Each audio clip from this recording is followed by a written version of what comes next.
બનાસકાંઠા જિલ્લામાં અનેક એવા લોકો તેમજ અનેક એવી સંસ્થાઓ છે જે અલગ અલગ સેવાકીય કાર્ય સાથે જોડાઈ અલગ અલગ સેવાકીય કાર્ય પણ કરી રહી છે।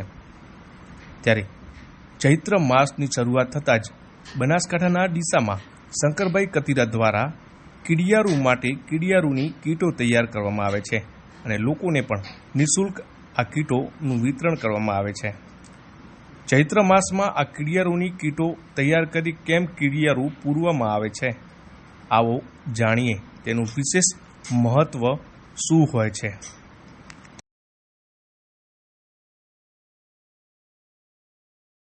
ભગવાને 84 લાખ આત્મા ઉત્પન્ન કરી છે।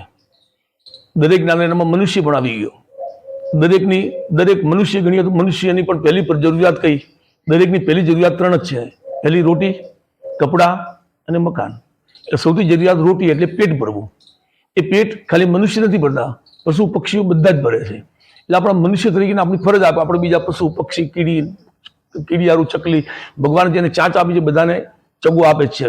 પરંતુ આપણે એના અંદર મનુષ્ય આપણો જન્મ છે પરોપકાર માટે છે। હવે એના માટે શું છે, આપણે હંમેશા દુઆ લેવા માટે આવ્યા છે, હાય લેવા માટે નહીં।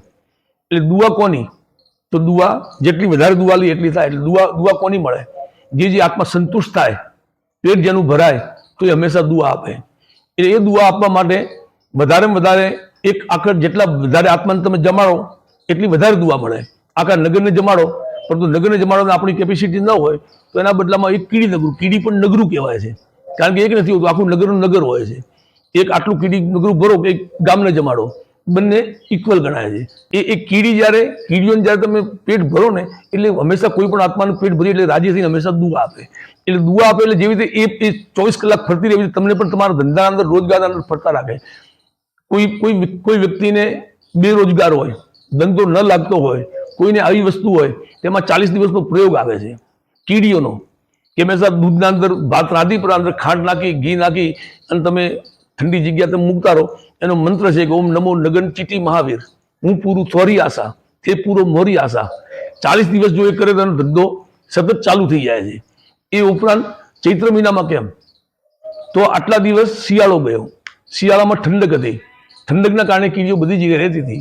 હવે ઉનાળો ચાલુ થાય છે એટલે ગરમીના અંદર બિચારી મરી જાય એટલે શું છે હંમેશા છાંયડા અંદર એ બહાર ના આવી શકે। એટલે આપણી ફરજ આવે કે જ્યાં છાંયડો એવી છાંયડાની જગ્યાના અંદર 1 ફૂટ ખાડો ખોદી અને કીડિયારૂ પૂરો બહાર આવે તો કૂતરા બીજા કોઈ પક્ષી એને ચાટી જાય। તો એના કરતાં નારિયેળના અંદર કીડિયારૂ ભરી અને તમે 1 ફૂટ ખાડો ખોદવો, હંમેશા ઉપર ન રાખવું, ખાડો ખોદીને દાટવો। કારણ કે 20 ફૂટ ખાડો ખોદશો તો કીડી તો અંદર મળશે। 1 ફૂટ ખાડો ખોદીને અંદર દાટો તમે તો કીડીઓ ત્યાં આગળ પહોંચી જશે અને એ પ્રમાણના અંદર થશે। હંમેશા કીડીને કઈ જગ્યાએ પૂરવું? કોઈ પાણી વહેતું હોય કે એવી જગ્યા નહીં, ઝાડ નીચે, પરંતુ એ ઝાડના નીચે પાણી ન થવું જોઈએ, લોકોની અવર જવર ન થવી જોઈએ, એકાંત જગ્યા કે જે આરામથી અંદર પોતાનો આહાર કરી શકે। એટલે એવી જગ્યાએ કીડિયારૂ પૂરવું જોઈએ। કીડિયારૂ પૂરવા માટે કોઈ લોટના અંદર ઘી ખાંડ એ પ્રમાણે કરે, કોઈ કોપરા અંદર કોપરું ભરે, કોઈ ખાંડ બૂરું ભરે, પોતપોતાના જે પ્રમાણે જે ગજા પ્રમાણે અલગ કોઈ ઘીના અંદર એ બધું કરીને કરે, કોઈ તેલના અંદર કરે છે। પરંતુ હંમેશા કોઈ પણ યેન કેન પ્રકાર આ લોકોને કીડિયારૂ પૂરવું એ અતિ ઉત્તમ છે। ચૈત્ર માસ શરૂ થતાં બનાસકાંઠાના ડીસામાં શંકરભાઈ કતીરા છેલ્લા 5 વર્ષથી કીડિયારૂ માટે કીટો તૈયાર કરે છે અને એ પણ ડીસા સહિત આજુબાજુ ગ્રામીણ વિસ્તારના લોકોને નિઃશુલ્ક આ કીડિયારૂની કીટો વિતરણ કરે છે। છેલ્લા 5 વર્ષથી આ અલગ સેવાકીય સાથે જોડાયેલા શંકરભાઈના આ અનોખા કાર્યને લોકો પણ બિરદાવી રહ્યા છે। મારું મુકેશ વાઘેલા, શંકર કાકા પાસે નોકરી કરું છું। હું 4 વર્ષથી એના પાસે નોકરી કરું છું। શંકર કાકા મંદિરમાં કીડીઓનું, ગાયોનું બધી રીતે સેવા કરે છે। હું એના પાસે 4 થી 5 વર્ષથી એના પાસે જોડેલો છું। અત્યારે હું કીડીઓનું જે આવે ને મિક્સ કરીને બધું કીડીઓ માટેની સેવા કરું છું। આ કીડીઓનો લગભગ હું જ્યારથી નોકરી કરું ને ત્યારથી તો કરું જ રહું છું। એના આગળ શંકર કાકા કરતા હતા એની સેવા। દર વર્ષે અમે 1500 થી 2000 જેટલી કીટો બનાવે છે। તો લોકો અમારા પાસે લેવા પણ આવે છે, કોઈના ફોન આવે તો અમે આપવા પણ જઈએ છીએ અને ખુદ અમે પણ કીડીઓની સેવા કરવા માટે જઈએ છીએ।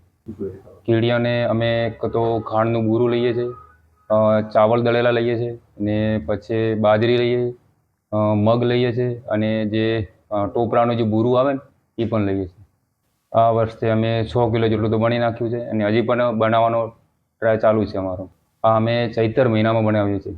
ચૈતર મહિનામાં કેમ કે આ એક ભગવાનનો એક મહિનો હોય છે અને એમાં અમે ચૈતર મહિનામાં એ સેવા કરવી બધેથી સારું માનવામાં આવે છે. હા, તો હાલ તો અમારા પાસે ડીસાના આજુબાજુ એરિયામાંથી આવે છે અને આજુબાજુ ગામડામાંથી પણ આવે છે લેવા માટે અમારા પાસે. ચીડિયાની કીટો અમે ખુદ 400 ગ્રામનું પેકેટ બનાવે છે. કોઈ માગે તો એક પેકેટ, જેટલા જે પેકેટ માગે એટલા પેકેટ અમે આપે છે અને ચીડિયા માટે. ચાર્જ અમે 1 રૂપિયો પણ લેતા નથી. લેવા પણ આવે છે અને આપવા પણ જઈએ છીએ. અમે ડીસાના આજુબાજુમાં તો ખુદ આપવા જઈએ અને બોલ ગામડામાંથી આવે તો ખુદ લઈ જ જોઈએ હોયથી. લોકોને કહેશો કે જેટલું બને એટલી વધારે સેવા કરીએ કીડીઓ માટેની.